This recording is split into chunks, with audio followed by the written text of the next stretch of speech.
Daenerys Targaryen. She says she is the mother of dragons. But would you trust her with your kids?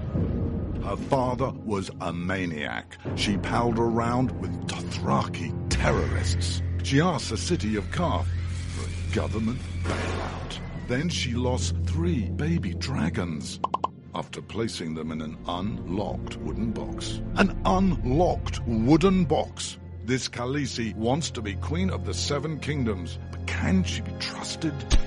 Daenerys Targaryen. Wrong for dragons. Wrong for the realm. Paid for by the Committee to Protect Dragons. We don't know anything about him. He was never really vetted. Is he really the true-born son of Robert Baratheon? All over the 7 kingdoms, people are asking the same question. Who is the real King Joffrey? The people of Westeros are hurting. Winter is coming. Crop yields are falling, and the price of fuel is going up. The cost of peat moss is through the thatched roof. And this young and inexperienced king takes advice from a whoremongering imp and has launched an illegal war in the north. What is King Joffrey hiding?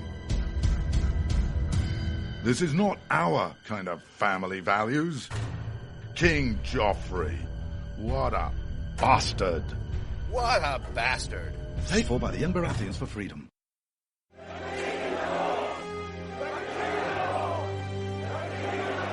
Robb Stark. He's the biggest celebrity in the North. But his father was a traitor. He arrested his own mother. His bastard brother deserted the Night's Watch. And he couldn't defend his own castle. Worst of all, Robb Stark hasn't stopped the wildlings from invading our lands and taking our jobs. He even has an illegal alien for a nanny. And now he wants to be king in the North? King? Some people say he's really a wolf. Some people say he eats dead people. We can't wait until it's too late. Send a raven to Winterfell now and tell Robb Stark to go back home. Stop eating dead people and defend the damn wall. This ad paid for by Crossbows GPS. You shouldn't have to pay to talk to the people closest to you, or the people who used to be. That's why Umbrella Wireless is proud to announce the new Friends, Family, and Recent Ex-Girlfriend plan. Now you'll get unlimited calls to your best buddy, your mom, or Cindy, once she realizes that you're seriously meant for each other and should stop screening your calls. Now the 30 minutes of agonizing silence where you're both afraid to hang up may drain your battery, but it won't drain your wallet. And you'll get unlimited calls just to check if she still cares enough to pick up, with no extra charges. With the Friends, Family, and Recent Ex-Girlfriend plan, your phone will automatically answer calls from your ex, because maybe she finally realizes that you're the only one for her and wants to get coffee sometime. Now, after lonely nights of looking at pictures of the road trip you took together when everything was great, your misspelled texts are absolutely free. The only thing you have to pay for is the booze. The Friends, Family, and Recent Ex-Girlfriend plan, because she wants you back. She just doesn't know it yet.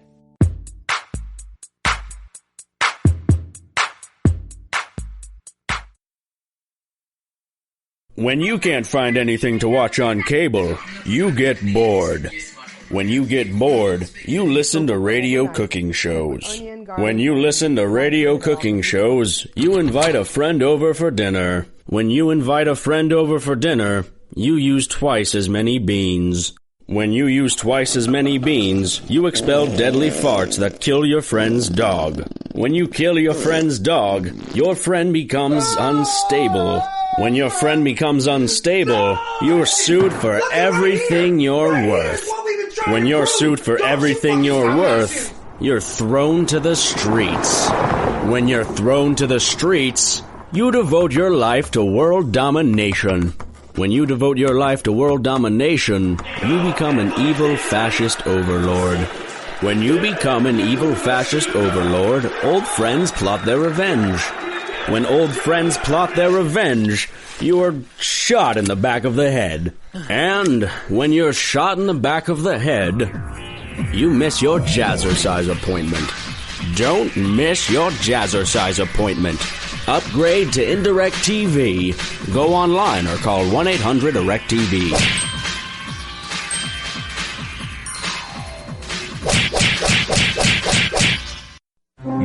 Millions of Americans every day are shedding unwanted pounds by taking tested and proven Ultra Lipo Stick. Carbohydrates are bad. Our carbo-fighting antioxidant is good.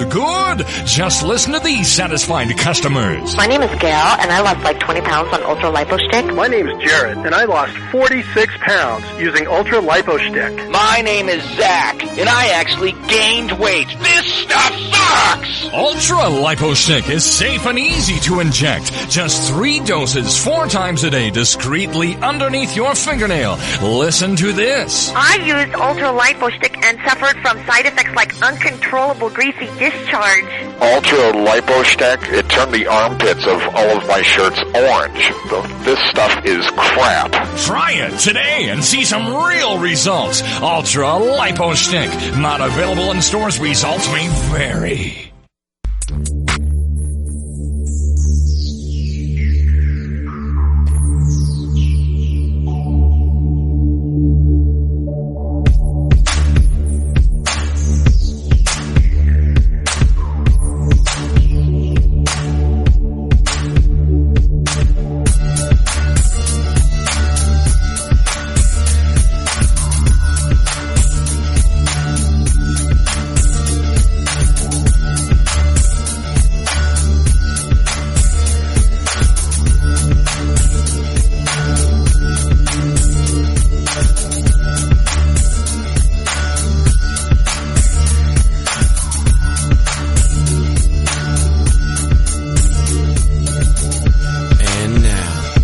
Coolest, most politically incorrect black man on the planet, Rod Eccles. Well, hello, my fellow Americans. It is I, your lovable host, El Rod, coming to you live from my bunkerized home studio somewhere within the great granite state of New Hampshire, where the state motto is, you know what I'm going to say, is live free or die. It is not big government or bust. And do you know why? Because I checked today. That's how I know that it is so. It is Friday, April the 17th in the year of our Lord 2015, which means it's the end of the work week for many of us out here. And look, I know there are people that work different days and they have to work through the week, what we traditionally call the weekend. But for those of you who don't, you know, Mazel Tov and Happy Friday and all that kind of stuff, raise a glass, raise a bottle, whatever it is, and enjoy your freedom while you have it, because our wonderful government is working day and night to restrict it and strip it from you. And they want nothing more. Well, they want nothing more than to be able to just to control your life, because they think they know what's best for you. And, you know, funny enough, we seem to be falling in line with that type of thought. We seem to be, because, look, it starts out with, now, you all know this out there. Now, you also happen to know, now I'm going to talk about police officers. Now, you know that if you listen to the show on a regular basis, you know that I have friends who are police officers. I have friends who are state troopers. I have friends who are, that have been or were in, they're currently in or they were in the FBI and Secret Service. Yeah, I'm connected like that. I actually used to have stuff from Air Force One when Bill Clinton was president. Now, how did I get that stuff? Because I knew somebody who was in the Secret Service at that time and was on the Bill Clinton detail. And he was part, he was in the Air Force side, and his responsibility was to make sure that the airplane was always secure and ready to go. And wherever the president went, he was on that jet. He was on Air Force One. So I had a little box of, I had a couple of boxes of M&Ms from it said Air Force One on it. Now, unfortunately, back then, Bill Clinton in the 90s, I wasn't a Bill Clinton fan. And although I did like my friend, and I got to tell you, there are a few stories there, and he wasn't a huge Bill Clinton fan. He was actually on the same Air Force One jet under George Herbert Walker Bush.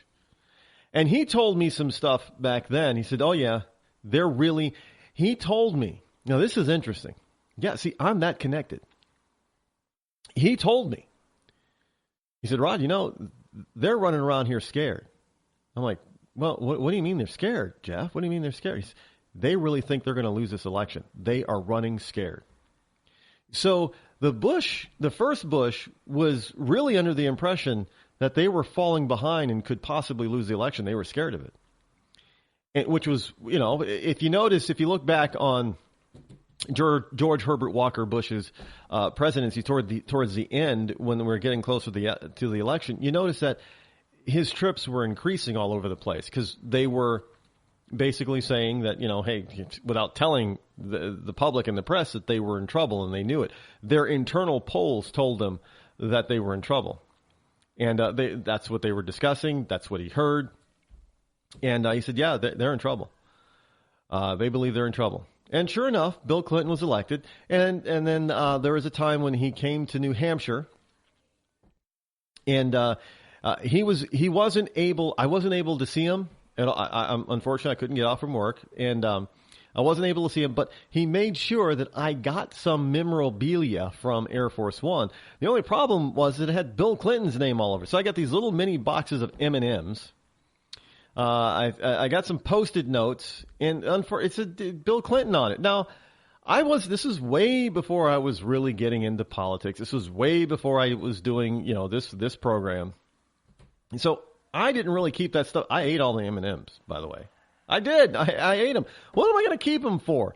Now I kind of wish I had them, because then I'd have, some office decor items, little tchotchkes that I could, from Air Force One, that I could put up there. And, maybe someday I'll be able to get some of that stuff again. Now, he's retired since, and so unfortunately, I'm not going to get anything from Air Force One from him. But who knows? Maybe one of these days I'll be invited to the White House for something. Obviously, it isn't going to be under Barack Hussein Obama. I'm not going to be invited to his White House. Absolutely not. Maybe the next president, if he's a conservative Republican, maybe I'll get invited. So I am familiar with, and I fully support that thin blue line. But I got to tell you, we are being conditioned to accept whatever a person with a badge says. And, I see it on Facebook a lot. I see it on social media. I see it in comments on news stories. Look, if you just do what the cops tell you, you'll be fine. Let them arrest you, and then, you'll either post bail or you'll go to court and you'll be off scot-free and you'll be fine to go home. And I like that. That is the most asinine, those are the most asinine types of responses I've ever heard of. We're now trying to get people to accept that notion. Now, here's the problem with it. First of all, cops are human, just like the rest of us. Second of all, they do not supersede the Constitution.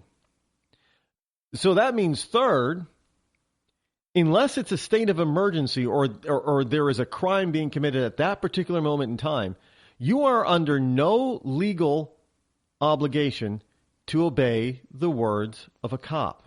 So in other words, a police officer can't just see you walking down the street and say, hey, no, you can't go across the street. Unless there is a particular police emergency going on at that particular moment.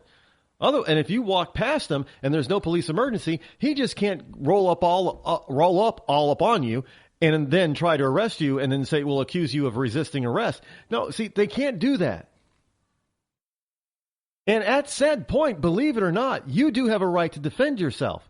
If you are not in the process of breaking a law or have broken a law, if you are not being sought for breaking the law, and a cop just decides that he's going to put his hands on you and try to get you to obey his order, his illegal, unconstitutional order, no, that's assault on you by an officer. Now, I know the whole deal. What happens is that they eventually, if you resist, they're going to arrest you. And they're going to throw all kinds of different charges at you. But see, the point is that you shouldn't have been in that position in the first place. Now you're going to have to defend yourself, spend money and time trying to defend yourself. And, you're going to have a record. And your fingerprints are going to be on file. They're never going to be erased. They're always going to be there. So you've now been marked. And the whole point of all of this is what? Is to mark as many people as possible. Look, I'm not into conspiracies, But understand this. You have to understand that police officers, and there are police officers that are current police officers and used to be police officers that will corroborate what I'm about to tell you. They have quotas. I know they always tell you that, no, there's no such thing as quotas. We know they have quotas. But we tend to think that they have quotas on giving out traffic tickets. No, they have quotas on everything. Now, and I know this because I have friends who are local police, state police, FBI agents, etc. Look, they have quotas. Those quotas are pushed down to the rank and file. And sometimes these guys, they're doing this simply because if they want to keep their job, or maybe they want to get a raise and a promotion within the department, they've got to meet their quota. And they will continue to tell you that they don't have quotas, but I'm telling you, we already know that there have been emails, memorandums, all kinds of things, as well, written things, as well as former and current officers who tell us, yeah, it's true. We have quotas. They have quotas for just about everything, not just traffic stops. So understand that sometimes you're being arrested simply because that cop needs to meet his quota. Now, frankly, that's unconstitutional. It really is.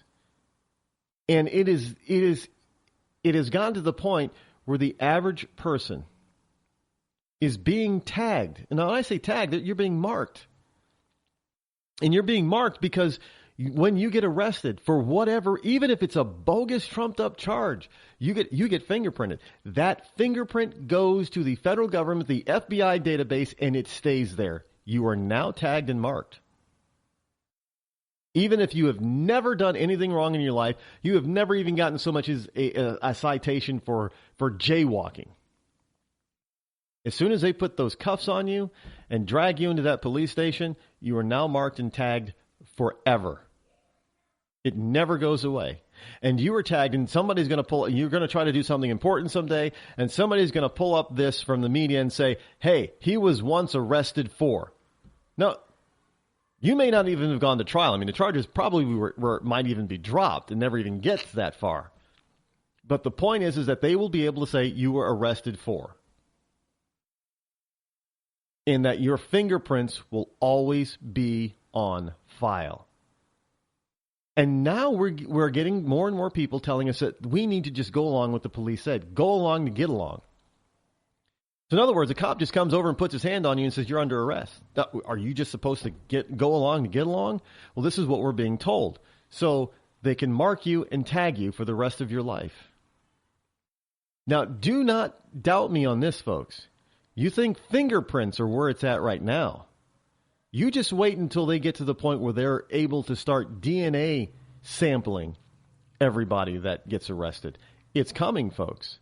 If we do not get the right people in the right office, public office, in different positions in public office, DNA sampling is coming for everybody who gets arrested. Look, it's already been talked about. It's already if you are arrested for certain kinds of crimes, you're going to get DNA sampled. If you're arrested for some certain violent crimes, especially like rape, you're going to get DNA sampled. Now, even if that DNA proves that you could not have been the perpetrator, they now have your DNA on file forever. You understand what I'm saying? We are slowly becoming a police state, and we're being conditioned to accept it. And I, for one, won't accept it. And I have nothing against police officers. Trust me, they have a very difficult and very tough job. But this is what's... Now, I have a lot of people, a lot of friends who disagree with me on when it comes to matters of the police. Frankly, look, this is the deal with them. Even a lot of good cops will tell you this is the deal, and a lot of them don't like it. But this is the deal. This is what's happening. This is something that you're not hearing, by the way, from the top 10 talk people out there. I don't hear Rush talking about this. Sean's a huge police fan. I mean, he's willing to make excuses for just about any cop for any reason. And, other than that, Sean's a good guy. I'm not doubting that. But look, they're not telling you this. I'm telling you that you can. I know if you go and look this up, you're probably going to land on some conspiracy theory page, but you got to keep looking to find the real stuff because it's out there. It's out there, folks. And the fact is that there are quotas, and those quotas are for just about everything, not just traffic tickets, and they're pushing and moving for DNA sampling for more and more crimes that you are arrested for, not found guilty of, arrested for. And there have been, people that have said, well, if you're not charged or you're found not guilty, they should erase all of that stuff. And there are people that have tried to put those forward in bills, both on state levels and on the national level. They've all been killed. They've been killed in committee. Because the whole goal is to mark and tag you, without you really knowing that you're being marked and tagged, and without you really putting up a resistance. If somebody says, if Obama says, okay, we know we got technology to put those chips in pets, well, we're going to put chips in every human being. Well, there would be a complete and utter resistance in this country from 90% of the population. He's not going to be able to get away with it. However, but if he says instead, you know what, let's introduce this slowly. We're just going to take DNA samples from everybody. And how are we going to get DNA samples from everybody? Every time somebody gets arrested for whatever reason, even if it's a bogus, trumped-up charge, as soon as they get fingerprinted, they get a DNA sample, and we keep it forever. Now we've got their fingerprints, we've got their DNA. Bam, you're marked and tagged. You don't necessarily need a chip under your skin. Look, this stuff is happening now. This is not some conspiracy theorist. This is not some, this could happen. This is happening now. And if you notice what's happening, although a lot of the stories have died down, you don't hear much from the TSA anymore, but we know that the TSA is still badgering innocent people in airports. Hell, we just had a story a couple of weeks ago about a couple of TSA agents in Denver who were fired because it got out. The story leaked out that they were conspiring to bring aside and grope handsome men because they were gay. And I'm not picking on gay TSA agents, because there are straight guys doing the same thing. They're picking out the pretty women, the busty women, the women that they found that they were attracted to. They would pull them aside. There was conspiracies to pull those women aside so they could pat them down, grope them. Women TSA agents have been fired and have been caught for groping men and other women. So it doesn't matter if they're straight or homosexual, didn't matter. TSA agents were still targeting other people that they found attractive. Those stories are still happening. We're just not hearing a lot about them. But we're being conditioned, even in the airport, don't argue with the TSA. Why? Because a TSA agent will call over a cop who will then immediately arrest you. That's what we're told. That's not the case, by the way. Yes, they're gonna hold you, and you'll probably miss your flight. But what's more important, you making your flight, because if they decide they're going to detain you, you're going to miss your flight anyway. So what's more important, that you miss your flight, or that you stand up for your rights and tell them this is not right? You can't do this. Well, it's more important to stand up for your rights and tell them that they cannot do it. That there is no logical reason for you to be detained. If you're not a terrorist, I mean, really, seriously, if you're nowhere near being a terrorist, and if you've never been flagged before, why in the hell are they pulling you aside now in this particular airport? You have a right to ask that question, and you have a right to an honest and straightforward answer. And no cop has the right to come over and say that you do not deserve that answer, because by law, in the Constitution, and simply by being a human being, a child of God, you have a right for an answer. Especially in light of everything that has been going on. A cop comes up to your window and knocks on your window and says, license and registration, please. You have a right to ask him, what's this about? And he's got to tell you. He's supposed to tell you. You have a right to say, well, I don't think I'm agreeing with you. Maybe the cop says, well, you ran a red light. And you're like 4 blocks away from that red light. And you're I don't think so. You have a right to ask for a supervisor. Or you also have the right to sit there and ask, if it's a local cop, you have a right to have a state trooper or state patrolman come to you. You have a right to call them right there if they won't. You can pull out your cell phone and say, excuse me, I'm going to call the state police, or I'm going to call 911 and get your supervisor here. You do have a right to do. They do not have the ability to stop you. It's called self-protection. That's all. And look, they should, if the cop isn't doing anything illegal, as we're always told, well, if you're not doing anything illegal, then either the cops won't bother you, or if they do stop you for some reason or bother you, and you're not doing anything illegal and you just cooperate, they'll let you go. Well, and you'll have nothing to worry about. Well, then it's true for the other side as well then. If the cop truly is doing his job to the letter of the law, then he should have no issue having his supervisor or a state trooper or patrolman being there. None. It works both ways. I'm just saying, folks, it works both ways. Our government cannot have it make this a one-way street. It has to be a two-way street. But we have too many that nowadays, even some on the right, are just saying, oh, just give up. You're not going to win. Really? Well, if that's the case, then why don't we just give it all up? Stop trying to get, elect conservative people to the legislature and to the presidency and the White House, and just give it all to the liberals, rip up the Constitution, sit back on our porches, drink some sweet tea, and just pull down the flag and just say, okay, here's our guns, we're your subjects now. Whatever. We'll let the government take care of us. Why not just do that? It would be easier.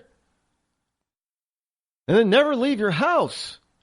Never leave your property, because, someday if you do that, somebody's going to say, because they don't like you, maybe you said something to a legislator that the legislator didn't like, and now you're like, they're pointing the finger at you. Yeah, go get that one.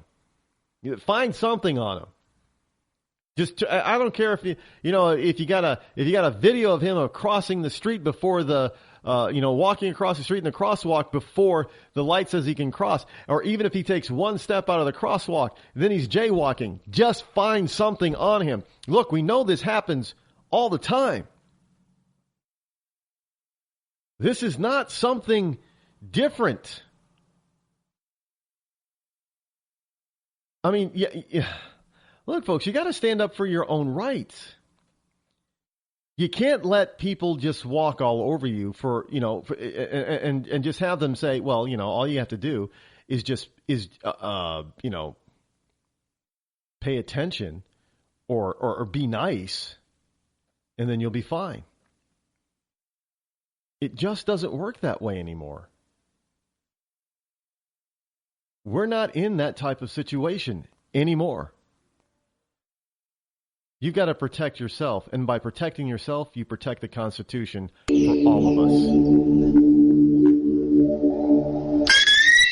Hi, I'm George Foreman. Do you have an idea for a new product or invention? People ask me all the time, George, how do I get my idea in front of companies? How do I get a patent? What do I do next? I'll tell you like I'll tell them all. Call my friends at InventHelp. Call InventHelp today for free information. InventHelp can submit your invention to companies who are interested in receiving new ideas. Call InventHelp today. To get your free inventor's information, call 1-800-352-1609. That's 1-800-352-1609.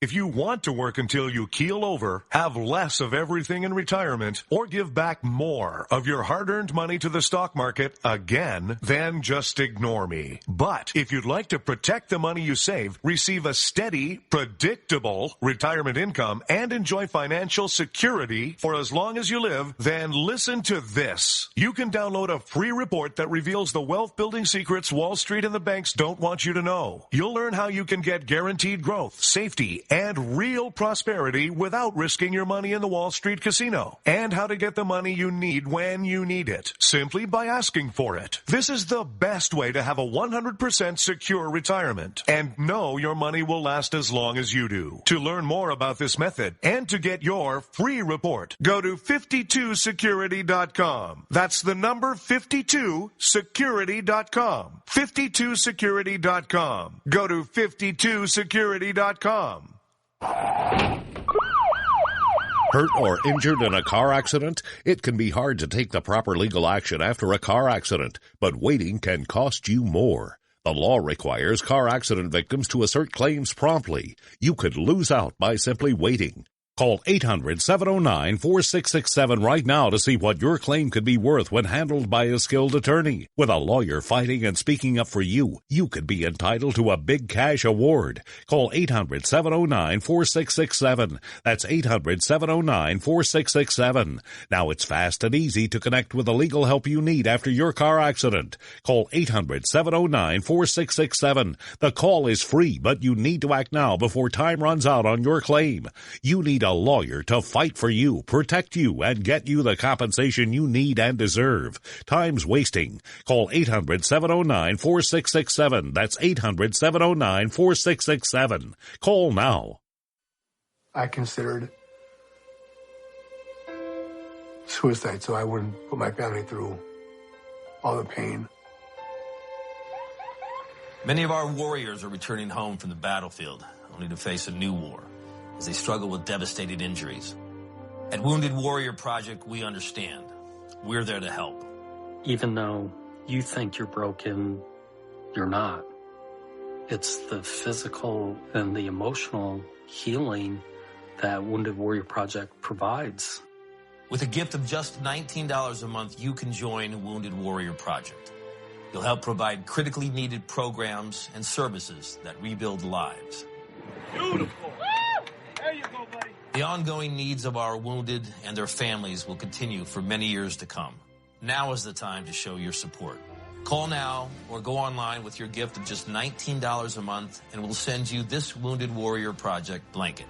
It made me feel that there's people out there that care about us. After this event, we can finally maybe start to heal as a family and move forward. We need your help. The families are hurting. For many of our wounded heroes, the greatest casualty is being forgotten. That's why your gift of just $19 a month is so important. Please, call or go online right now.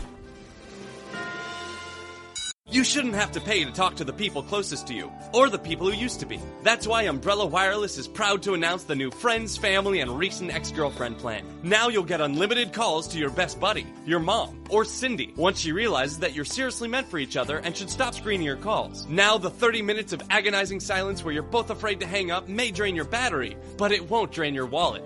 And you'll get unlimited calls just to check if she still cares enough to pick up, with no extra charges. With the Friends, Family, and Recent Ex-Girlfriend plan, your phone will automatically answer calls from your ex, because maybe she finally realizes that you're the only one for her and wants to get coffee sometime. Now, after lonely nights of looking at pictures of the road trip you took together when everything was great, your misspelled texts are absolutely free. The only thing you have to pay for is the booze. The Friends, Family, and Recent Ex-Girlfriend plan, because she wants you back. She just doesn't know it yet.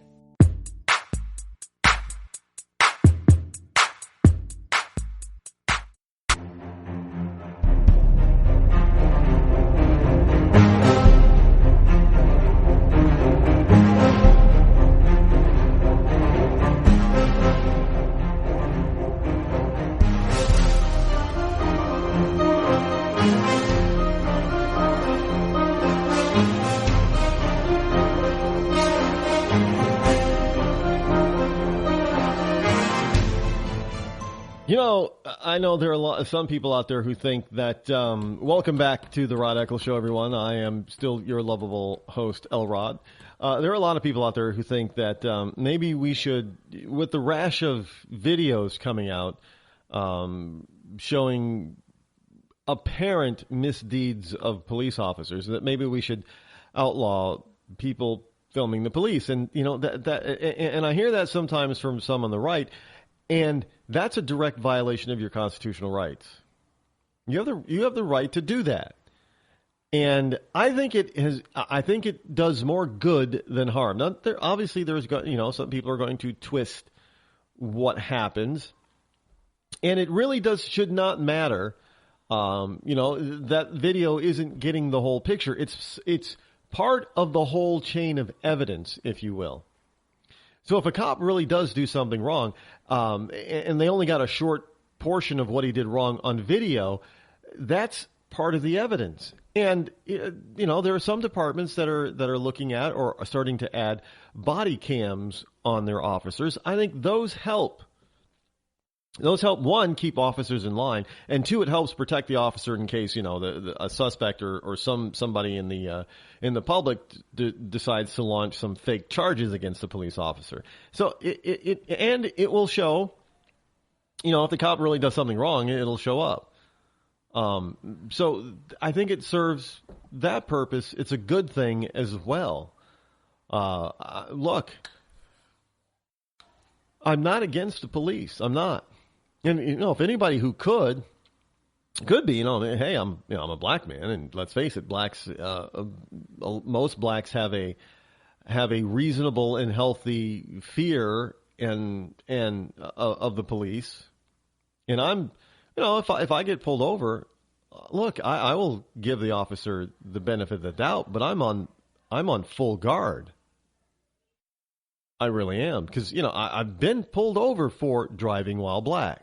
You know, that stuff really does happen. And it's not, because, you know, you could be driving down the road and all of a sudden, you know, here in New England, the police cruiser lights are blue, and all of a sudden there are blue lights behind you, and you know for sure that you did not speed, you did not change lanes without signaling, and you didn't run a light or a stop sign. And you're wondering why you're getting pulled over. So, you know, look, there was one time I was in Connecticut.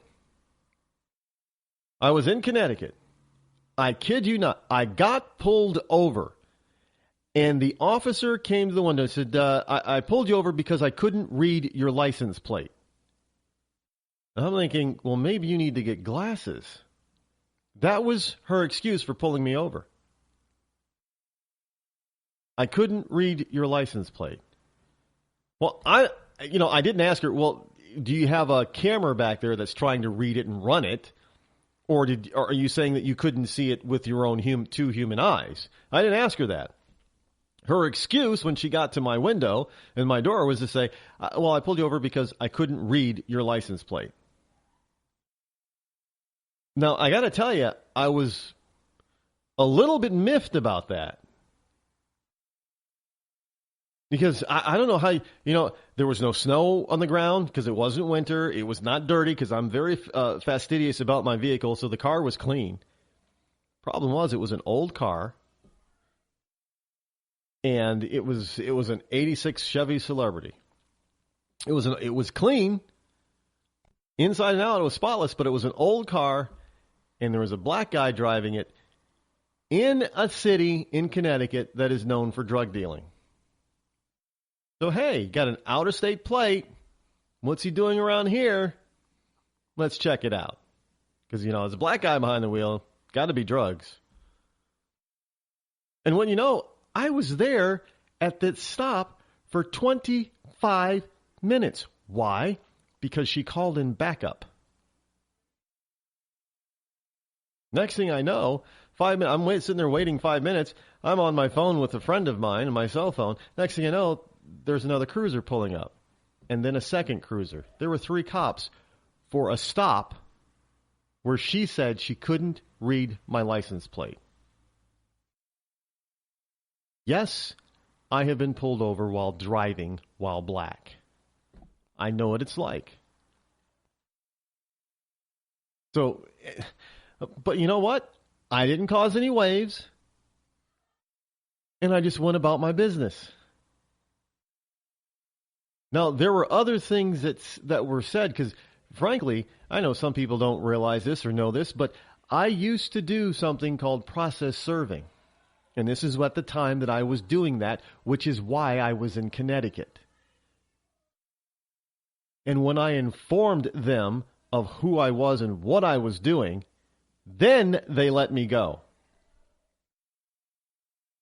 Then, 25 minutes later, they're at my door again, my window, asking me questions. And I just look and say, look, all I'm here doing is serving process. I'm an officer of the court, delivering court papers to a particular person in this city.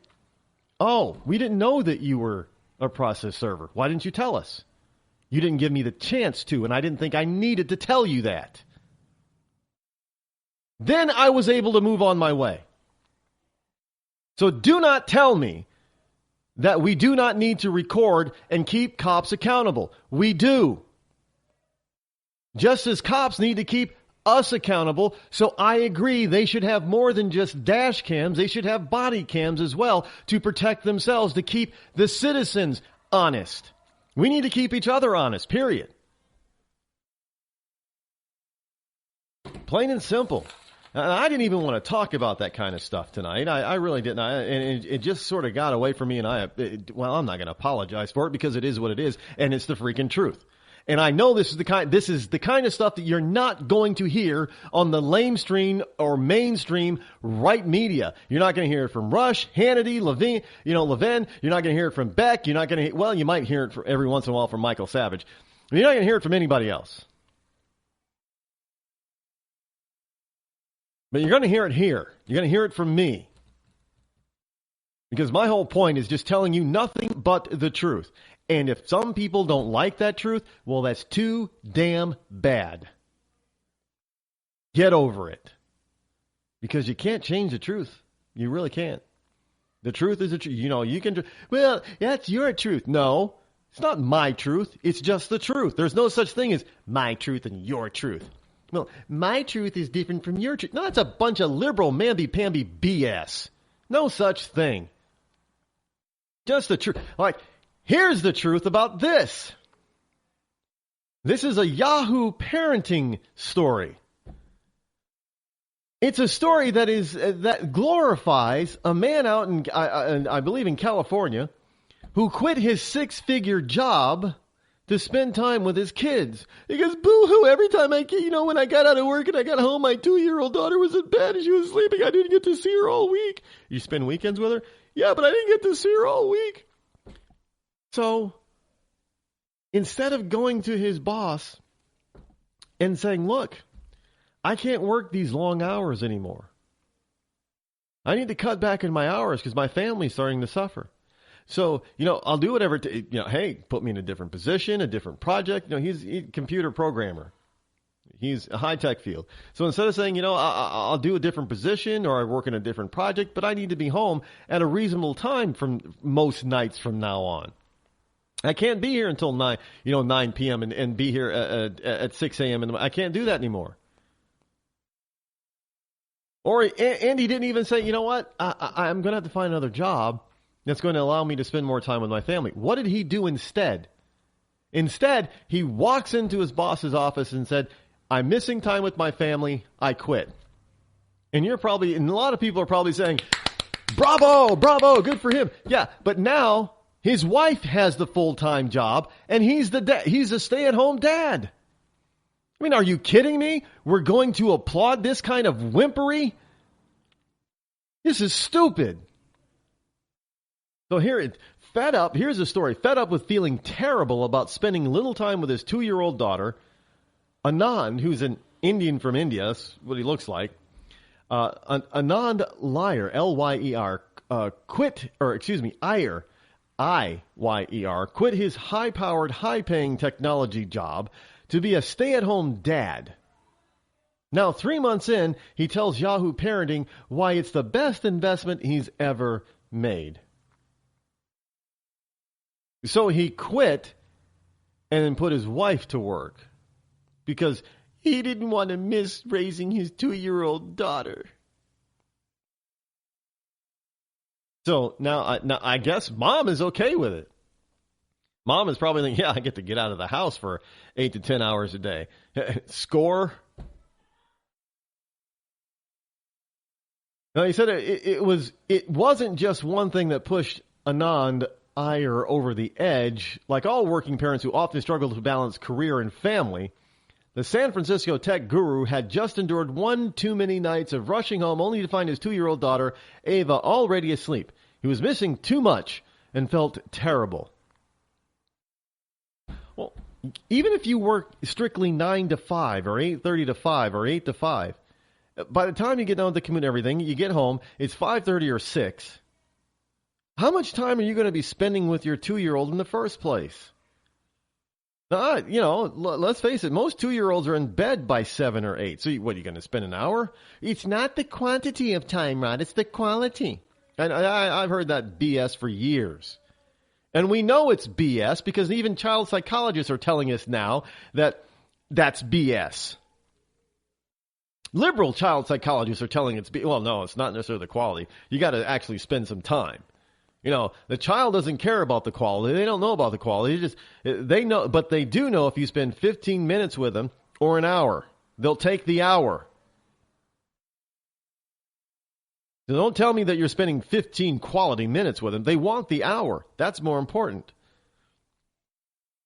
So this guy is saying, well, hey, I want the time with my 2-year-old, and I'm not seeing her enough. Well, there's no job that's going to work from home. Then, why didn't you ask your boss if you could work from home for a couple of days, even if it's just 1 day a week? Telecommute 1 day. Why could you not have asked that? You're in a high tech field. Don't tell me that your company couldn't probably accommodate you.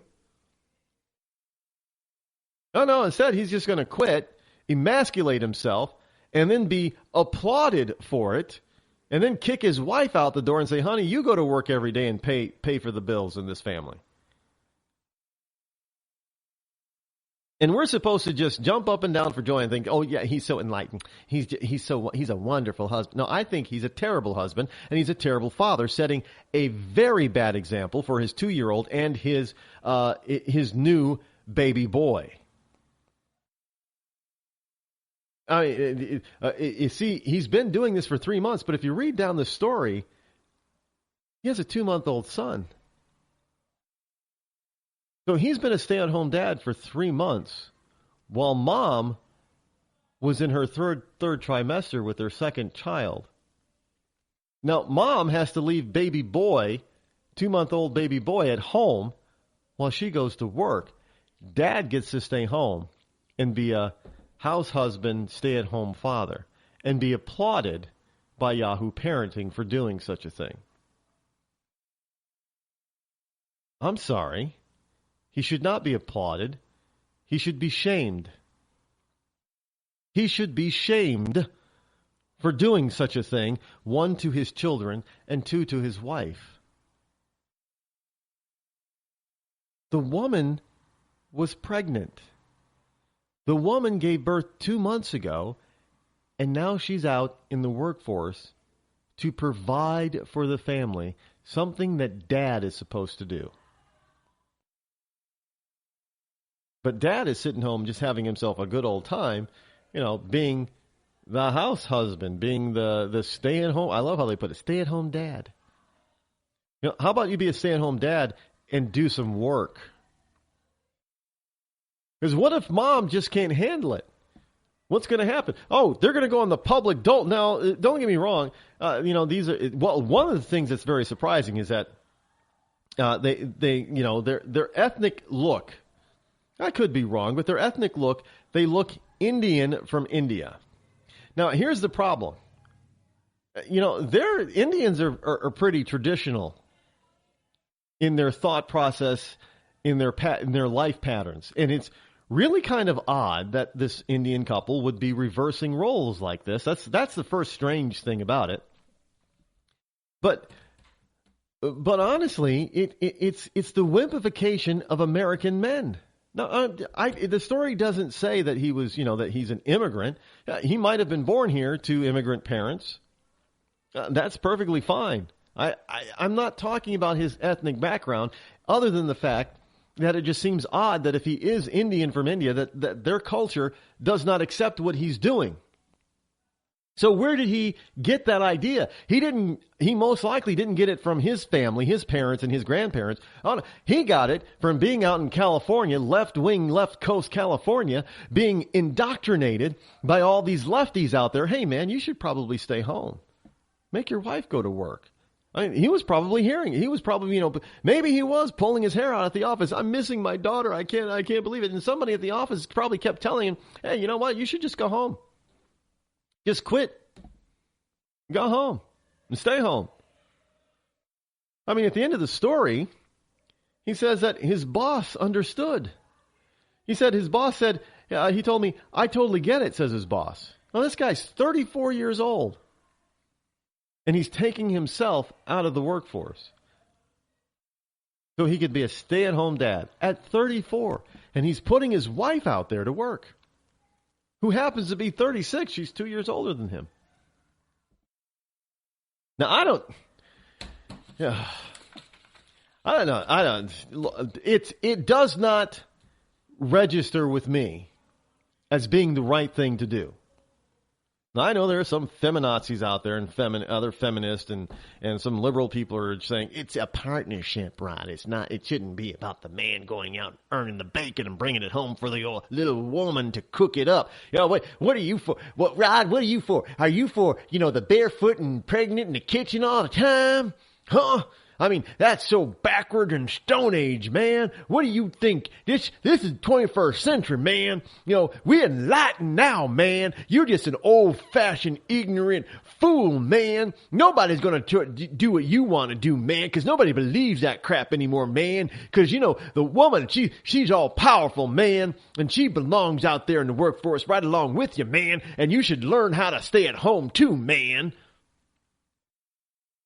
Yeah, I'm sure that's probably what some of you out there are saying.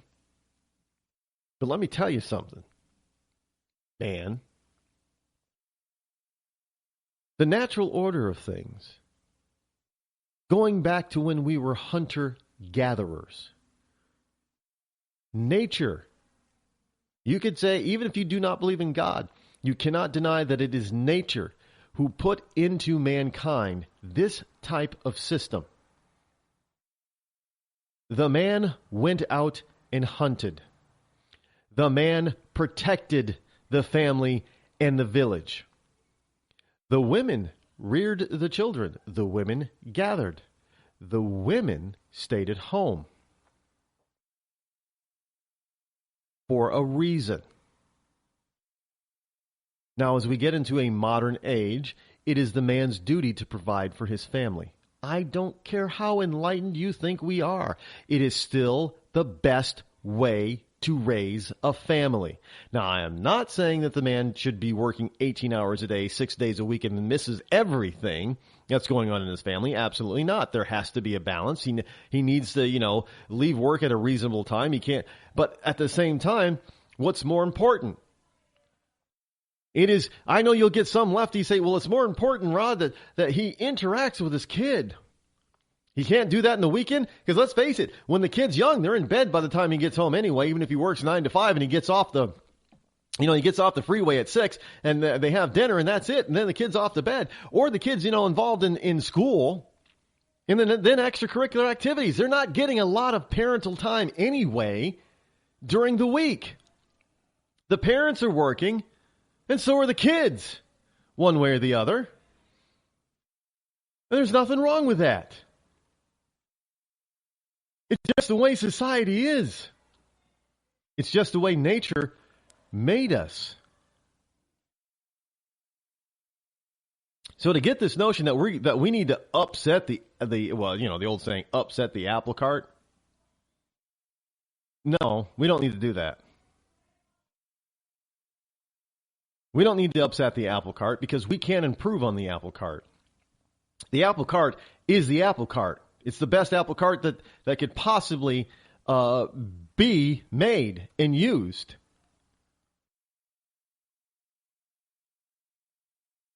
But the other side of this is that, this guy, sure, his wife obviously is not making as much as he did. She's not in the same line of work that he was in. But let's just take it to the rest of society where we have these guys that are staying at home. I mean, how many of these how many of these families or people, these stay-at-home dads, are starting to receive government benefits? So now that we're taking care of their family financially, at least partially. Look, we've got, some 50 million people on government that receive some form of government assistance on a monthly basis. 50 million people.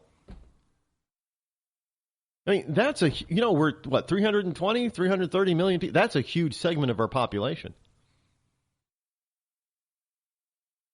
We have, some 90 million to 100 million out of the workforce. I mean, this is insane and ludicrous.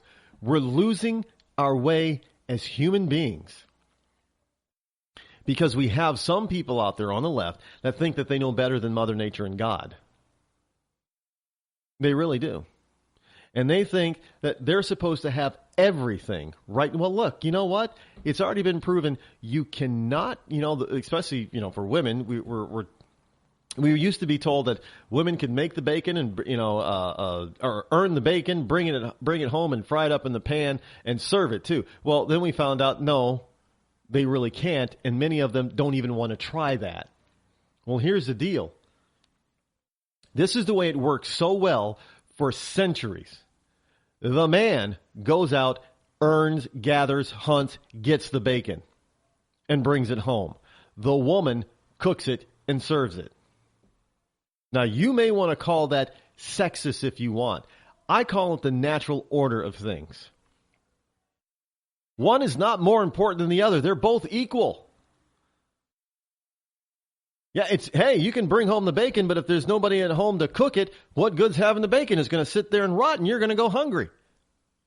Or you could be at home and say, yeah, I'm ready to cook that bacon, but there's nobody out there earning it and gathering it and bringing it home. Then you're just going to sit there with an empty pan. It's an equal thing here. The problem is that you've got some people on the left who want to try to tell you that one is more important than the other, and it's not. They're equal, but they're both needed. They coexist together. We're upsetting this balance. And as we upset this balance, that means society has to pick up the part that's missing.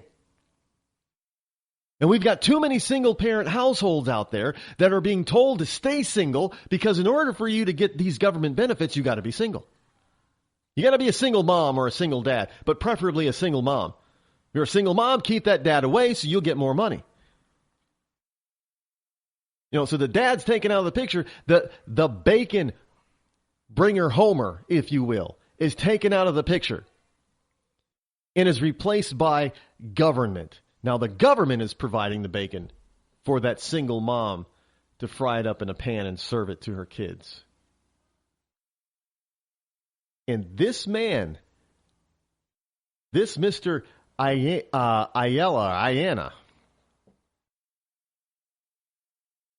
however you pronounce his name, he's falling into that trap, folks. He's falling into the trap. And we, society, taxpayers, are going to pay for people like him for a very, very long time. Don't doubt me. Daenerys Targaryen. She says she is the mother of dragons. But would you trust her with your kids?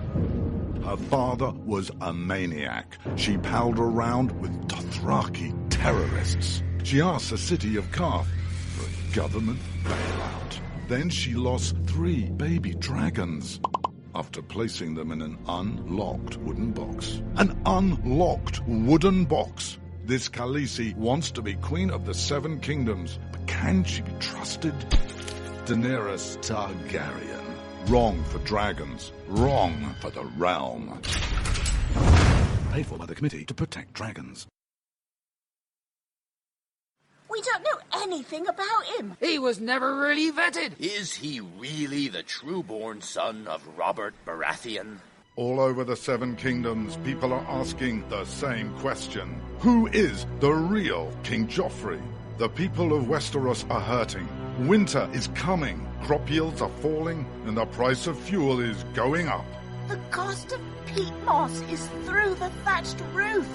And this young and inexperienced king takes advice from a whoremongering imp and has launched an illegal war in the north. What is King Joffrey hiding? This is not our kind of family values. King Joffrey. What a bastard. What a bastard. Paid for by the young Baratheons for freedom.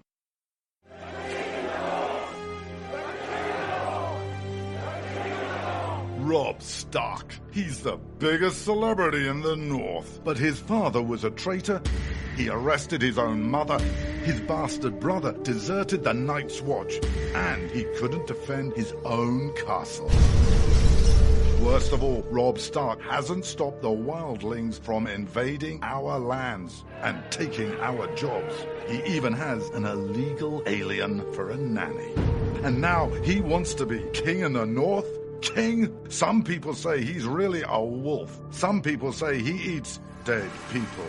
We can't wait until it's too late. Send a raven to Winterfell now and tell Robb Stark to go back home. Stop eating dead people and defend the damn wall. This ad paid for by Crossbows GPS.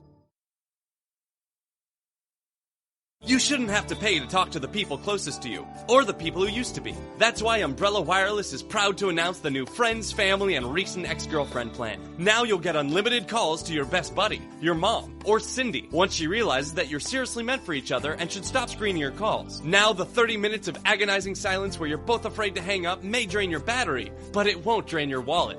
And you'll get unlimited calls just to check if she still cares enough to pick up, with no extra charges. With the Friends, Family, and Recent Ex-Girlfriend plan, your phone will automatically answer calls from your ex, because maybe she finally realizes that you're the only one for her and wants to get coffee sometime. Now, after lonely nights of looking at pictures of the road trip you took together when everything was great, your misspelled texts are absolutely free. The only thing you have to pay for is the booze. The Friends, Family, and Recent Ex-Girlfriend plan, because she wants you back. She just doesn't know it yet.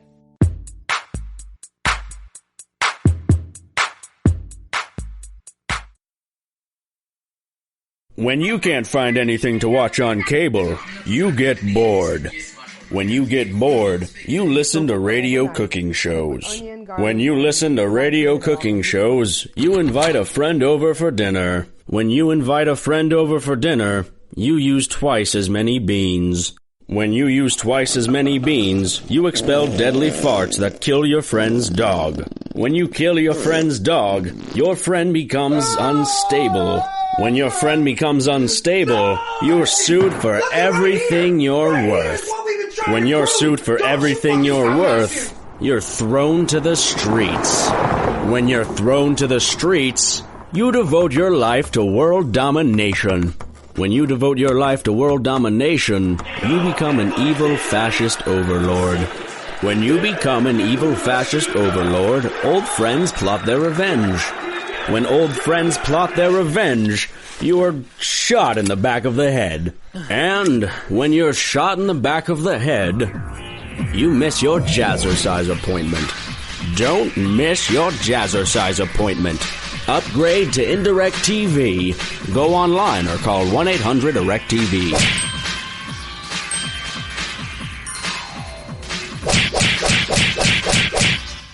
Millions of Americans every day are shedding unwanted pounds by taking tested and proven ultra-lipo shtick. Carbohydrates are bad. Our carbo-fighting antioxidant is good.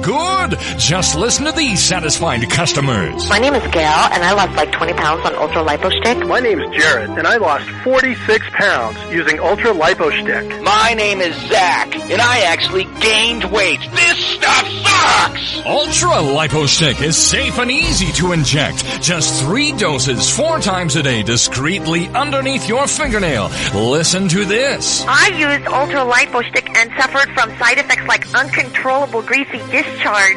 Ultra Lipo Stick, it turned the armpits of all of my shirts orange. This stuff is crap. Try it today and see some real results. Ultra Lipo Stick. Not available in stores. Results may vary.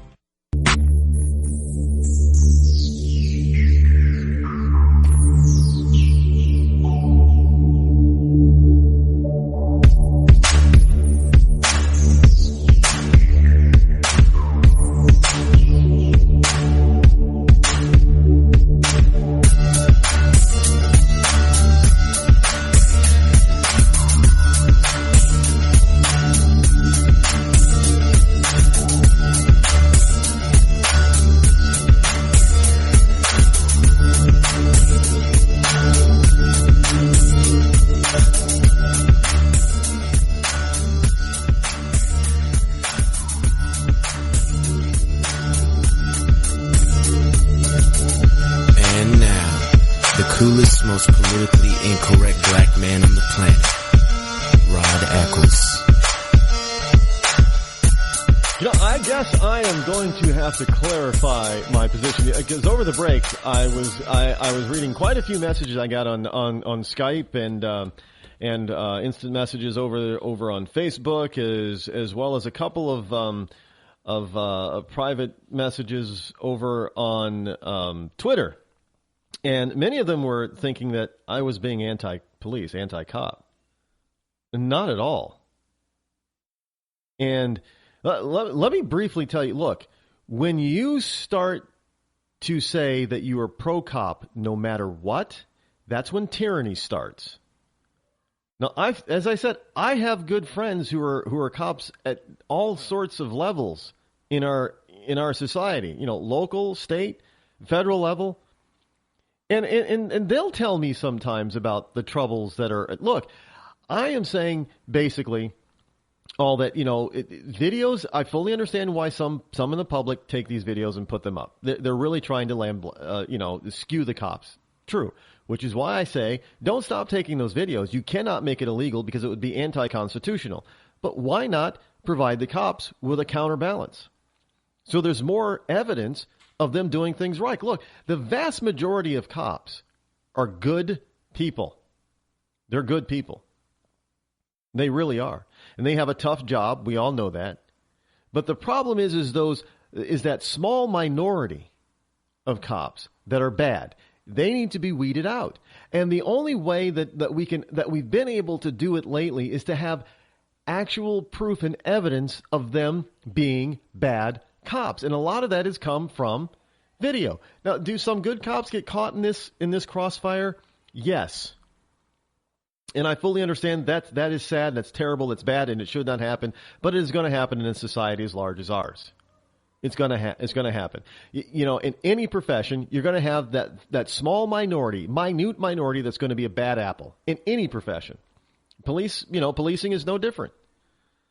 So, but we need to get rid of those bad apples so that the good apples do not suffer because of the bad apples. And right now there are too many bad apples that we can't get rid of that are causing all the good apples to look rotten and sour. Not to mention, you got to understand, well, if we didn't have so many damn stupid laws on the books in the first place, there would be a lot less interaction between the cops and the public in a negative manner.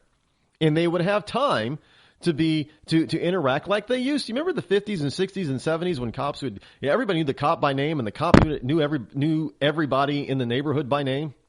You remember some of you probably don't know because you were born too late, but those days did exist. And we've moved away from that because now the cops are too busy trying to uphold all of these stupid laws that they don't have time to positively interact with the community anymore. That's sad. That's not the police department's fault, by the way. That's not the cop on the beat's fault, by the way. It's not his fault because his job, he is tasked with upholding the law, all the laws on the books. Period. That's his job. That's what he is sworn to do. I don't hold that against the cop at all. What I do hold against the bad cops is when they think they can do anything that they damn well please and be able to get away with it. And for too long, they have been getting away with it. And believe it or not, some bad cops have murdered people. But again, do not misunderstand and misconstrue what I'm saying. The vast majority of police officers are good people. And remember this, they're just people like you and me. They can make a mistake. They can make an honest mistake. And when they make an honest mistake, sure, they need to own up to that honest mistake, but you shouldn't take their life from them. Plain and simple. So I hope that clears up that I am not anti-cop. I am pro-police. I am pro-law. Hey, I'm pro-constitution. That's the ultimate law of the land. That's the supreme law. That's first and foremost. Plain and simple.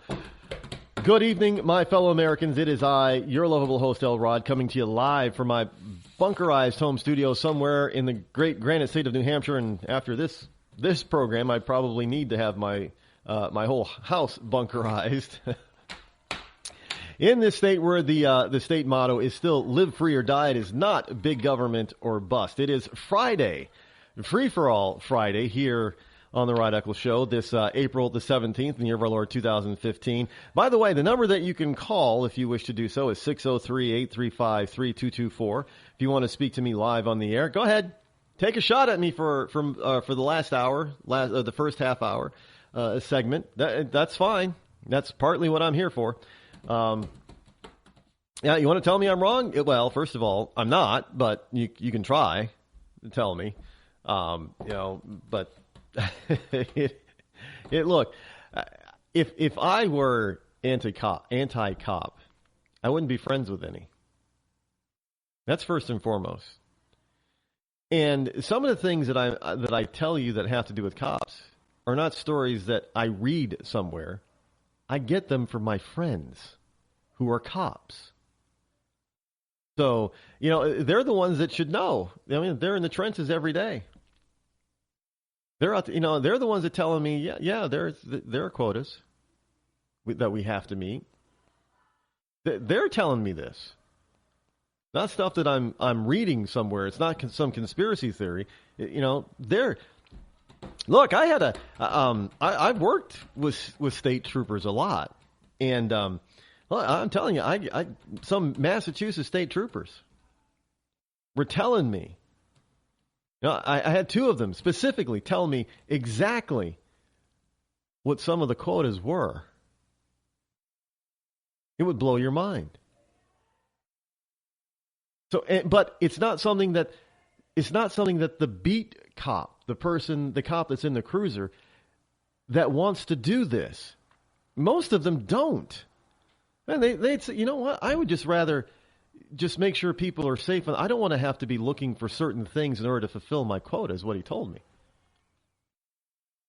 Now, look, this is coming from the higher-ups. And understand, the higher-ups are not creating this stuff. This stuff is coming from who? The people that we elect. Because believe it or not, your police department, they have to answer to a mayor or to a governor or to a legislature. That's who they have to answer to. They're the ones telling them, well, look, this is what you got to do. So if cops are saying, we've got a quota, well, why do you have it? You've got to go all the way up the ladder to find out why. And it is usually not at the police chief or police commissioner level. It is usually above them. Because, hey, the town needs more money. No, so, hey, chief, you got to get your cops out there to write some more tickets, okay, dude? Well, the chief wants to keep his job, too. Commissioner wants to keep their job, too. So what do they do? They put the pressure on the beat cop to go out there and fill these quotas. Plain and simple. That's how it works, folks. So you can't blame your police department. And I'm not blaming them. I don't want people to think that I am. I am not blaming them. I'm just saying that there are a small minority of bad apples, like any other industry, any other profession. And when these cops are being forced to negatively interact. The good cops are being forced to negatively interact with the people that they're supposed to be out there protecting and serving. Because we have too many of these damn laws that are put on the books by these so-called, especially liberal legislatures, that think that they know what's best for you. Understand, it is the cop. If a cop does not uphold the law, they're in violation of, they're in dereliction of duty. And depending on what the law they're not upholding, it could be a criminal offense for the cop. You understand? You know, so if a cop turns his back on a crime and it's found out that he turned his back on a particular crime just because he didn't agree with the law, that cop could be in legal hot water. Not only is he going to lose his job, but he could possibly go to jail. I want people to understand that. This really, all of this mess that we're seeing right now, especially with all the videos, it is not really the vast majority of the good cops' fault. It is not. It is that small minority and their superiors. And when I say superiors, I mean the people that are elected. It's their fault that we're currently going through all this right now. We never should have. Plain and simple. Never, ever. Look, I don't want this country to be a police state. And most cops do not want this to be a police state either. They don't. Most of them are not out there to harass everyday people. They're not. They don't want to. You know, look, you know, a lot of, I've seen, you know, look, I've been on a ride along with police officers. And I got to tell you, I don't know how many times a cop just says, you know what, dude? No, why don't we just work this out? Chill out. Let's work this out. Because, you know, frankly, you know, he's even said, you know, one of the cops when I was on a ride along with said, you know, I really don't want to have to arrest you and do all this paperwork back at the office. I don't want to do that. And, you know, this is what most cops are like. They don't want to have to interact negatively with people. They would like to be like some of those videos you see, the white cop out there playing football with black kids. That's what they would rather do. But because of the pressure coming down on them from the top, from the legislatures who are instituting these stupid laws, they're forced to forego that kind of positive interaction with the public. And a lot of times when the cop has to interact with the public negatively, they still don't want to arrest somebody. The good cops they're not looking to arrest somebody. They're not looking to harass somebody. They're looking for a good solution so everybody can go their peaceful way. But understand, they have to do their job. They have to do it. And the reason why I advocate cops having dash cams and body cams is because that whole interaction will be filmed. And you just won't get, you know, somebody pulling up their cell phone camera and only getting 5 minutes of a 15-minute interaction. We'll have the whole thing. And that will protect the cop. Plain and simple. And we'll start to see less of this dramatic stuff out there making all cops look bad. It's needed. I'm sorry, it's needed. We need to do that. Unfortunately, we do. And until we start electing people who are going to start striking some of these stupid laws off the books so they get out of our personal lives and start allowing the cops to do what they used to do best, and that's interact positively with their community that they're serving so people feel comfortable with them again, so they're the second eyes for the police department. Because it used to be a community, you know, we have these community neighborhoods and community watch types of things. Well, we didn't used to need an organization for that. It was just a given. Because the community knew their cops by name, and the cops knew most of the community that they served by name. So if there was problems, they'd say, hey, Officer John. And he would come up and say, yeah, Citizen Rod, what's up? well, there is this, and this going on. He says, well, why don't you take me over there and show me and tell me what's going on while we're going there? That's what used to happen. Big city, small town. It doesn't happen anymore. And it doesn't happen simply for one reason only. One reason. And the reason is not that small minority of bad cops, and it is not the general good cops. The one reason that this does not happen anymore is simply because we've got too many freaking liberals writing laws forcing cops to negatively interact with the public they serve. And then telling them, oh yeah, we got all these laws, man, and you're not bringing in the dough. You're not writing the tickets. You're not writing the citations. You're not, doing the arrest. And you're not bringing in the money, man. That's what these laws are for. We're going to have to give you some quotas. If you want to keep your damn job, you're going to fulfill your quota. Not the cops' fault. Most of them do want to protect and serve.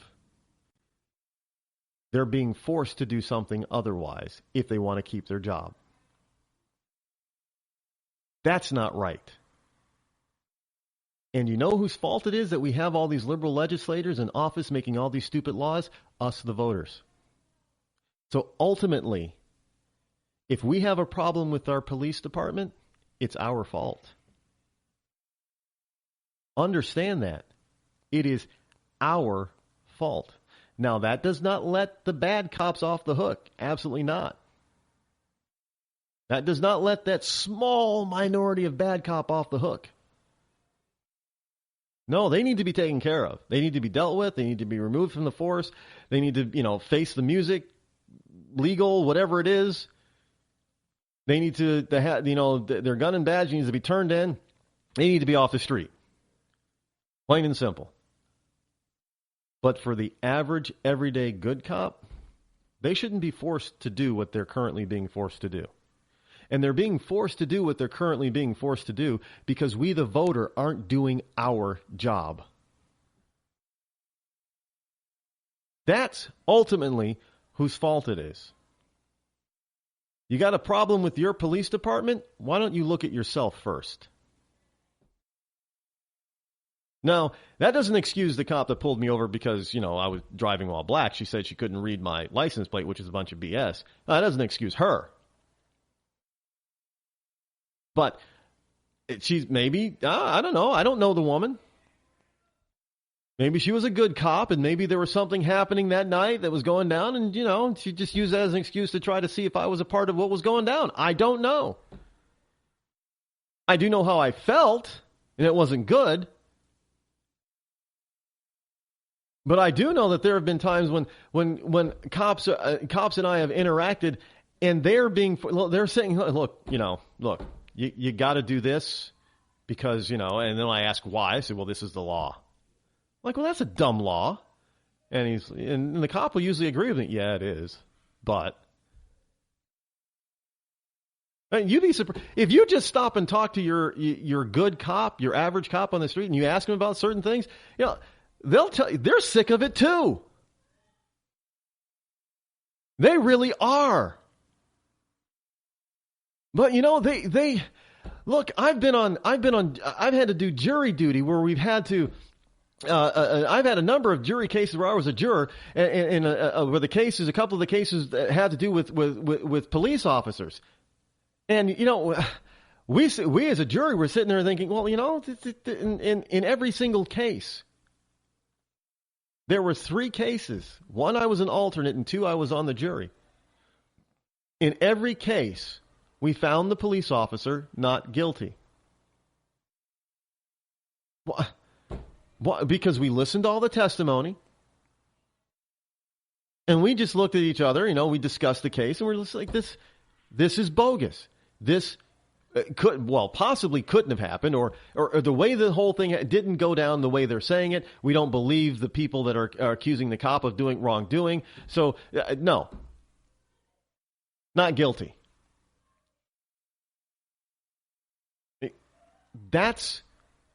We, the public, are ultimately are responsible for how our police officers interact with us.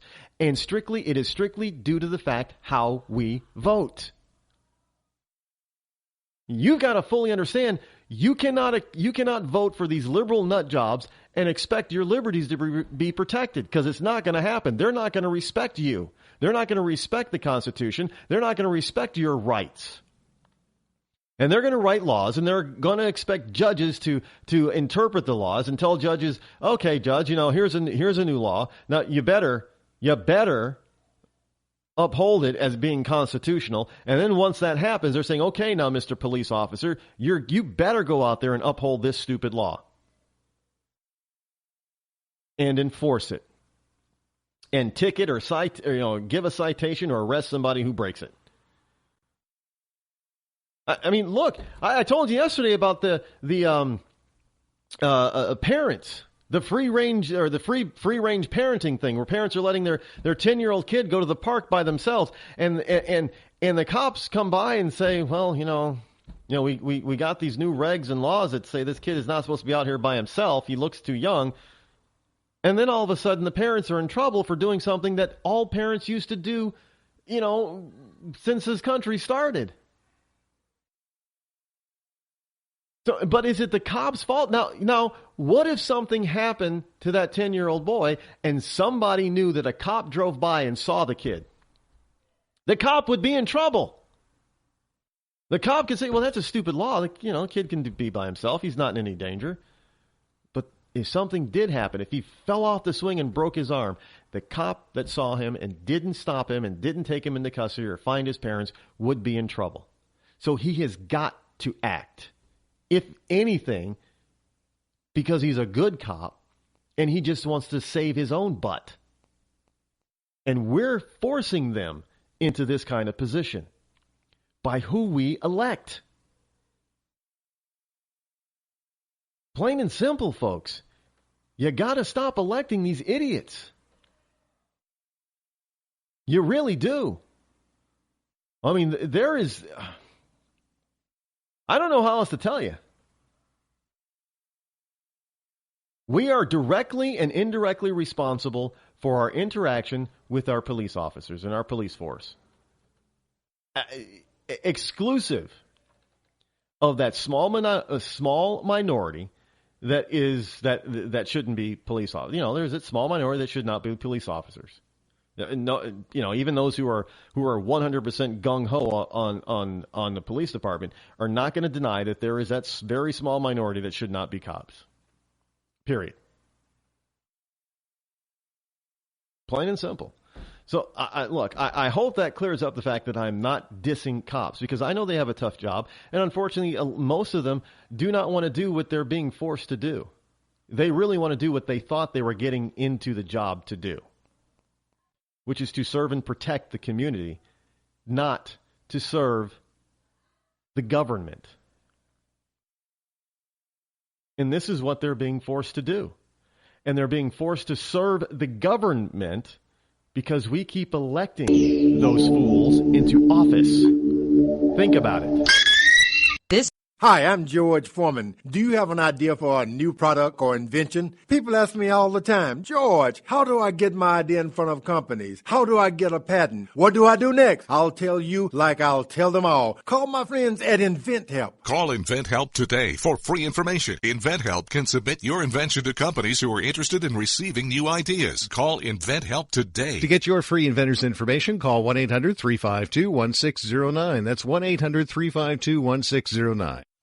If you want to work until you keel over, have less of everything in retirement, or give back more of your hard-earned money to the stock market again, then just ignore me. But if you'd like to protect the money you save, receive a steady, predictable retirement income, and enjoy financial security for as long as you live, then listen to this. You can download a free report that reveals the wealth-building secrets Wall Street and the banks don't want you to know. You'll learn how you can get guaranteed growth, safety, and real prosperity without risking your money in the Wall Street casino, and how to get the money you need when you need it, simply by asking for it. This is the best way to have a 100% secure retirement and know your money will last as long as you do. To learn more about this method and to get your free report, go to 52security.com. That's the number 52security.com. 52security.com. Go to 52security.com. Hurt or injured in a car accident? It can be hard to take the proper legal action after a car accident, but waiting can cost you more. The law requires car accident victims to assert claims promptly. You could lose out by simply waiting.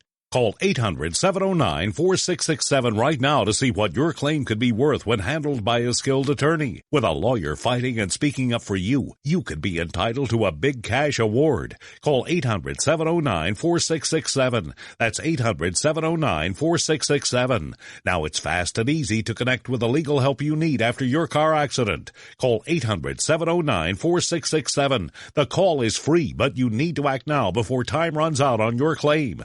You need a lawyer to fight for you, protect you, and get you the compensation you need and deserve. Time's wasting. Call 800-709-4667. That's 800-709-4667. Call now. I considered suicide so I wouldn't put my family through all the pain. Many of our warriors are returning home from the battlefield, only to face a new war as they struggle with devastating injuries.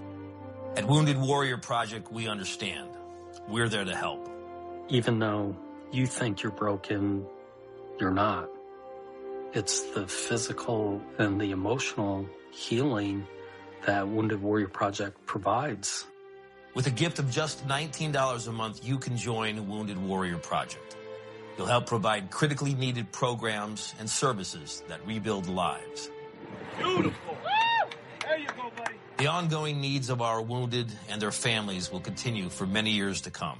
Now is the time to show your support.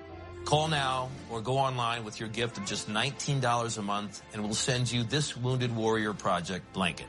It made me feel that there's people out there that care about us. After this event, we can finally maybe start to heal as a family and move forward.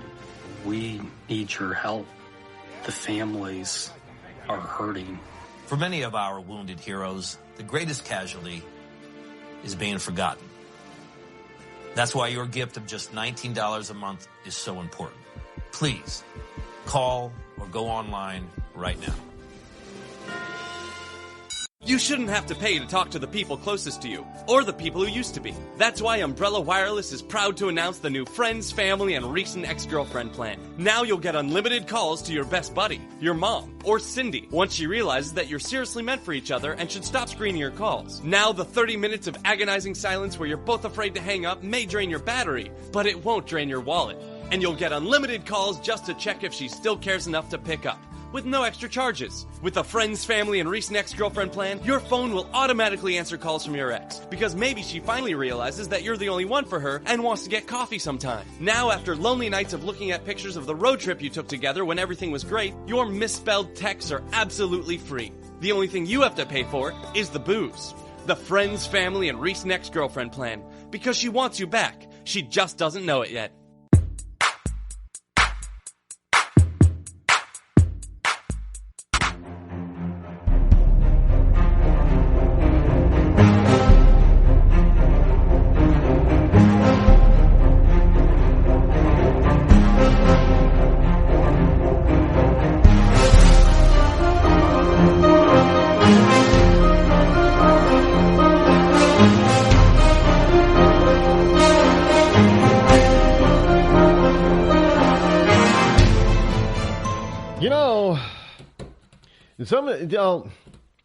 We've got some things that whenever somebody that we elect to office tries to straighten out the mess that we're currently in, and then we get all these lefties out there who yell and scream at the top of their lungs, and again, they're a minority, by the way. They're a minority. Well, welcome back to the show, everybody. This is your lovable host, L. Rod. I'm just getting ahead of myself today. I'm just... I get, well, there's a lot that I have to go through that I'm not obviously going to get to today, but there are just so many issues in this country that can be fixed. But we have to fix them because we're the ones that created them. And what I'm saying, when I say we, I mean we the voter. It's all directly related to who we elect, folks. I mean, I can go and ramble on about Hillary Clinton, but you already know the deal with Hillary Clinton. Yeah, come on. If you listen to all the different liberal pundits out there, I'm glad that the question's being asked, but the question's being asked by, conservative hosts on news programs and on talk shows left and right. What exactly has Hillary accomplished that is so positive and great that qualifies her? I mean, just name, I know Hannity was out there saying three, give me three things, but now he's down to give me one thing. The problem is, folks, we have all these Hillary supporters out there and not one of them can give us something that she has positively accomplished. But yet they still support this woman. Well, how can you support somebody that has no accomplishment? What has she done to prove that she can be president? What? What exactly? They cannot answer the question. I mean, many of them have been asked. They try to obfuscate and give these long, drawn-out, answers by why they can't really answer, and it's just a bunch of BS. They can't answer because there is nothing. There's nothing there. She's the equivalent of an empty suit. But simply because she's a liberal Democrat and she's a woman, they're going to support her. Come hell or high water. Well, see, that's the type of stupidity that has gotten us into this problem in the first place. You can't vote for somebody because of their gender or because of their ethnicity or their skin color, but actually start looking at people based on their accomplishments. It doesn't even have to be political accomplishments in order to be president. They don't have to be political, but they just need to be some significant accomplishments to show that they have leadership skills and can get things done and accomplish. She's done nothing. Nothing. And the proof is that not a single liberal pundit can give us a single honest, straightforward answer. Period. I mean, come on. What do we have to do to show that the liberals are putting forth empty suits? They are giving us this election on a silver platter. It is the Republicans to lose. The Democrats can't win it. They can't. But the Republicans can lose it. I mean, we're just getting started in the 2016 presidential race, and they're already asking the question, what has she done? What makes her qualified? And nobody can give an answer. Nobody. I mean, I don't know if they've asked James Carville, but I doubt he's going to be able to give an honest, straightforward answer. I mean, so where is all this tremendous support for this woman, and why? She's not one of us. I know she's trying to be out there saying that I'm one of you. I want to be your champion. Well, no. I don't want you. I don't want you, my champion. Not at all. Don't leave me alone.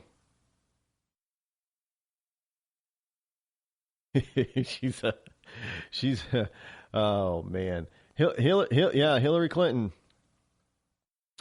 champion of the American people, the average American person, with no, how is she going to be a champion? She has no accomplishment, none. I'm just asking. Hey, and when we get Republicans who want to fix things, or you get conservatives, not necessarily Republicans, and it could be a Democratic conservative too. We get conservatives who want to fix things.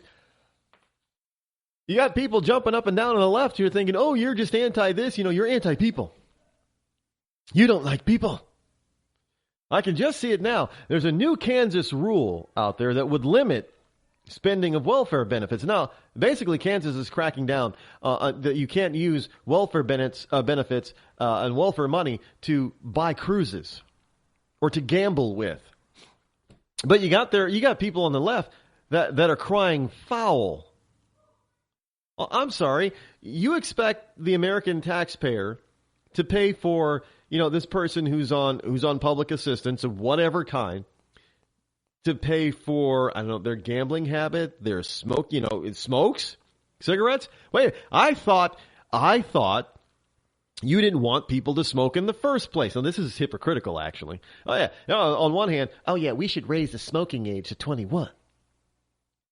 Okay, yeah. And then people in the right are saying, you're probably right. Smoking's pretty bad. So, and they're pretty expensive. So we're not going to let people use public funds through welfare to buy cigarettes. Oh, you can't do that.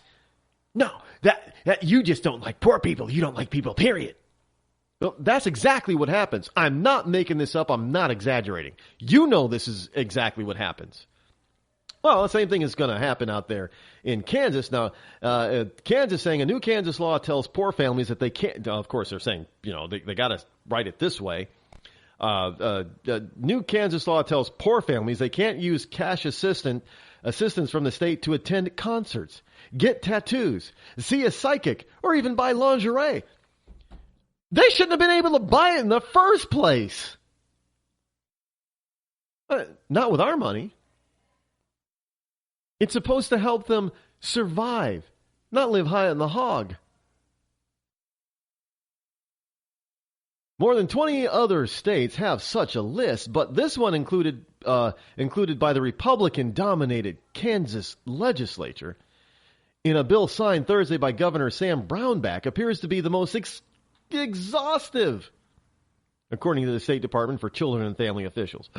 Oh my goodness! 20 other states have lists that people that exempt or prohibit people from using public funds through welfare programs that they can purchase with those dollars.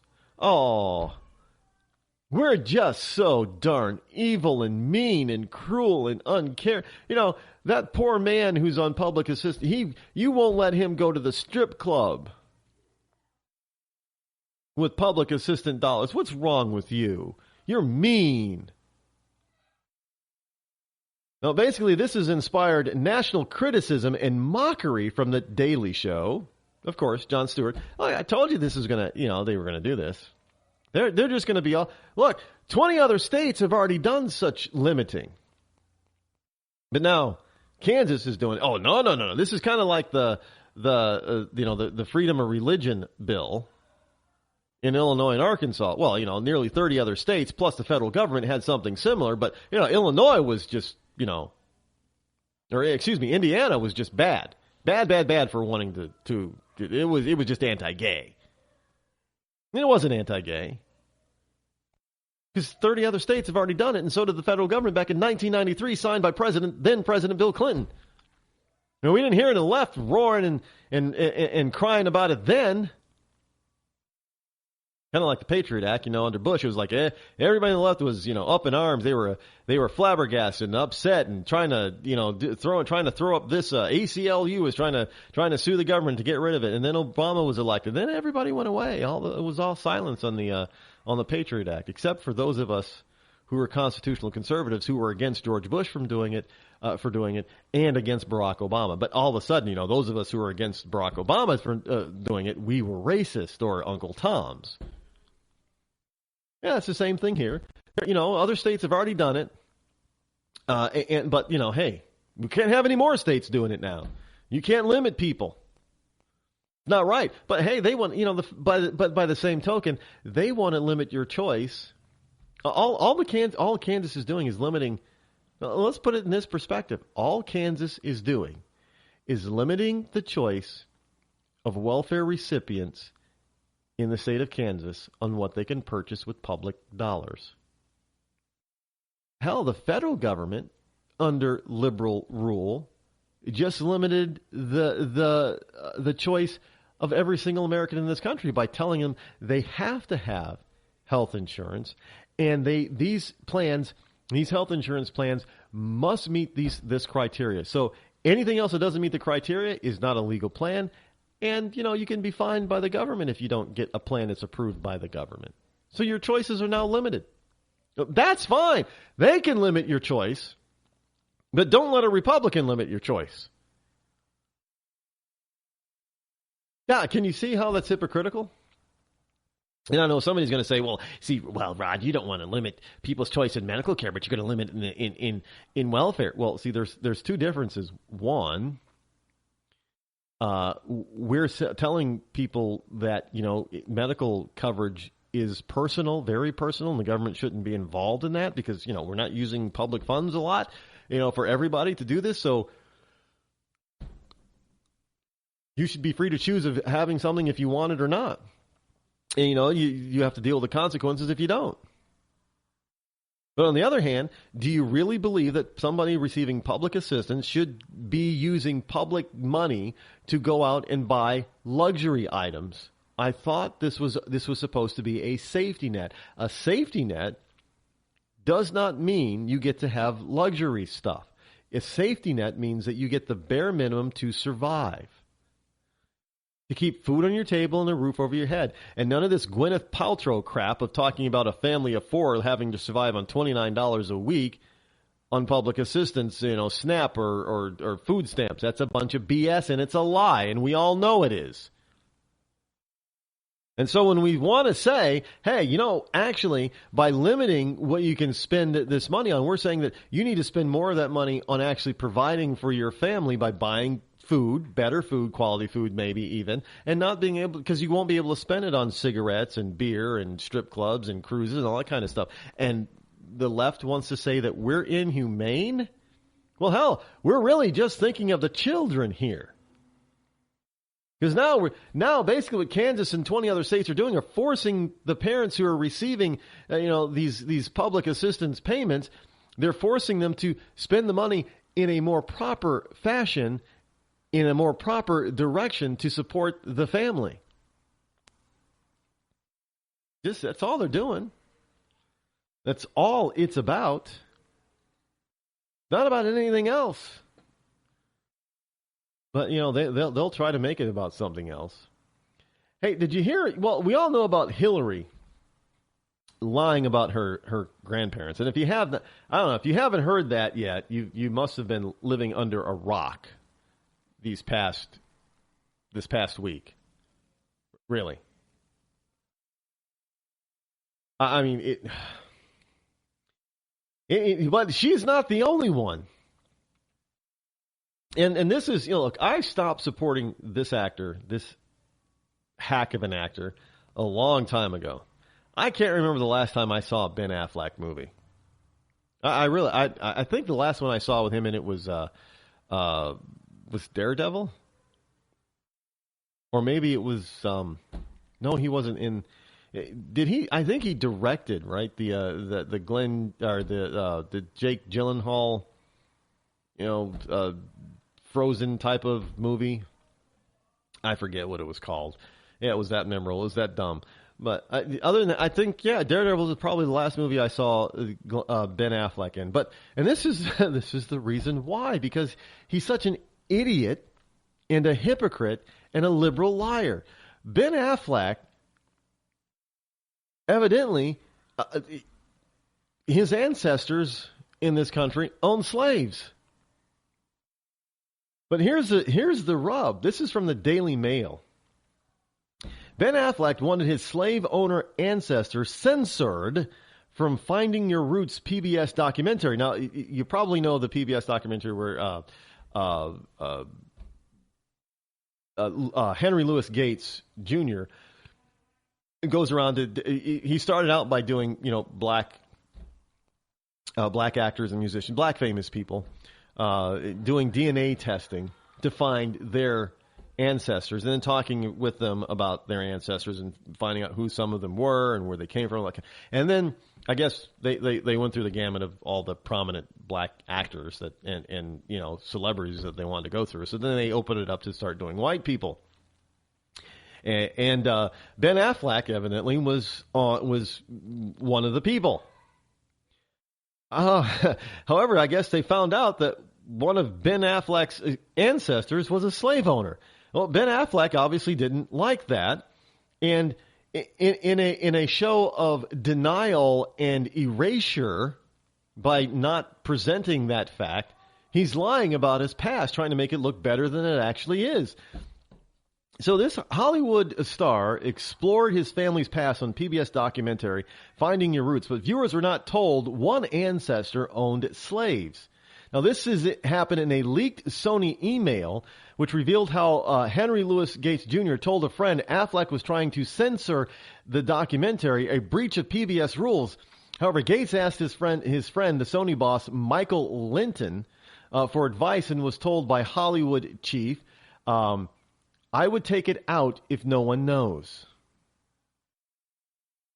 Instead, the show was about prominent liberal Affleck's freedom rider mother and distant ancestor who was mystic in Civil War, a Civil War mystic. Gates claimed today that the slave-owning ancestor was not interesting. Oh, I think that would have been highly interesting. That would have been very interesting. Very interesting.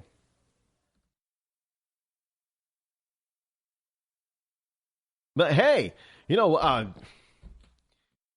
by the way, Gates is a Harvard professor, by the way. Just so you know.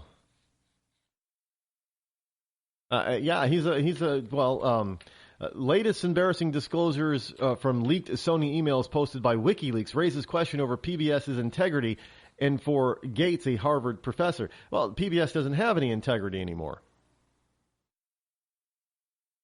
They don't. I mean, it is just so apparent.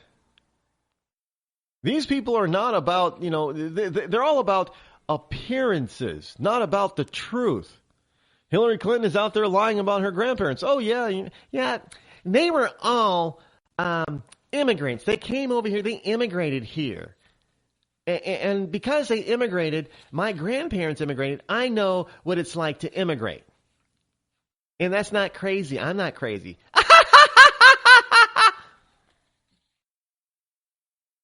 So, look, and then Affleck, another ultra-liberal nutjob idiot, is trying to cover up the truth, too. Instead of saying, look, hey, I got a great-great-great-grandparent, evidently, that, owned slaves. Sorry for that. I mean, I don't believe in what he believed in, but he did. That's our family history. It's terrible, but that's our family history. But no, instead, he wants to try to cover it up and lie about it. Typical of a liberal.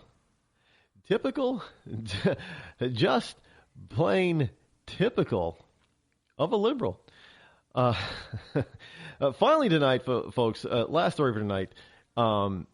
Freddie and Fannie Mae and Freddie Mac are poised to begin their programs that led to the economic downturn earlier in this new century.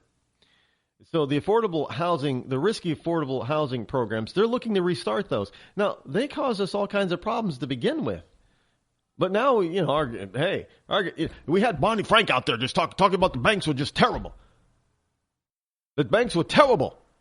And they shouldn't have been allowed to do what they were doing by expecting people to repay their loans, especially when their houses weren't worth what they were worth or what they got the loans for. I mean, that was just bad.